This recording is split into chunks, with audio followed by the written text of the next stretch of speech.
The National Weather Service in Dallas has issued a tornado warning for eastern Denton County in north-central Texas and central Collin County in north-central Texas until 4:15 p.m. At 3:45 p.m., a severe thunderstorm capable of producing a tornado was located over Little Elm, or 13 miles east of Denton, moving east at 35 miles per hour.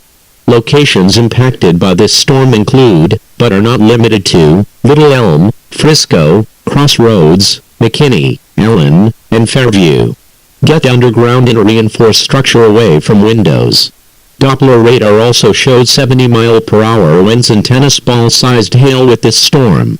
If you are outside and can hear thunder, get inside immediately. If you hear thunder, you are close enough to get struck by lightning. A tornado watch remains in effect for all of north-central Texas until 1 a.m. tomorrow.